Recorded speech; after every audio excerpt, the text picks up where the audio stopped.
Wait, 0.5 naman tayo. Diyan tayo sa phone mo. Ala ate, wala naman akong point Ha, wala kang 0.5?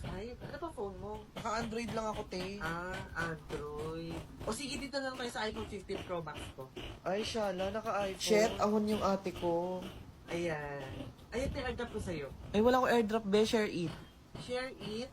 Then 2015 na. Lo, nag-share it ka din naman dati. Kasi kaso kaya dyan din, ang dami mong pipindutin ko, kunin-kunin ko sa wifi and all.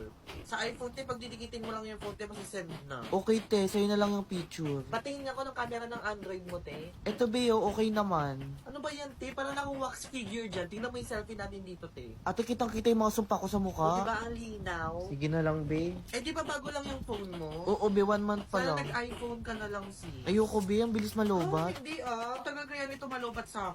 Eh, bakit namumula na yung battery mo? Hindi kasi ako nag-charge kanina. Sige, be. Kwento mo yan, eh. Mas aesthetic kaya yung iPhone. Tingnan mo yung emojis nung sa'yo, te. Pati ba naman emojis, O, te? di ba ang pangit? Lo, Mas maganda yung emojis ng mga iPhone, te. Alam mo, te, sayang. Dapat iPhone na lang pinabili mo sa nanay mo, te. bakit ba? Ano ba problema mo sa Te, Android? ang pangit kasi ng camera ng Android, te. Parang CCTV. Lo, Hindi na talaga ako babalik sa Android, te. Hindi nakaka-aesthetic. pero nga ako iPhone mo, te. Huwag na, be. Baka mainit ka pa, eh. Sige na, te. Titignan ko lang yung picture Huwag na nga, natin. te. Sige na, te. Ano to, te? Bakit may Play Store yung iPhone mo? Dami-dami mong sinasabi, naka-China phone ka lang pala.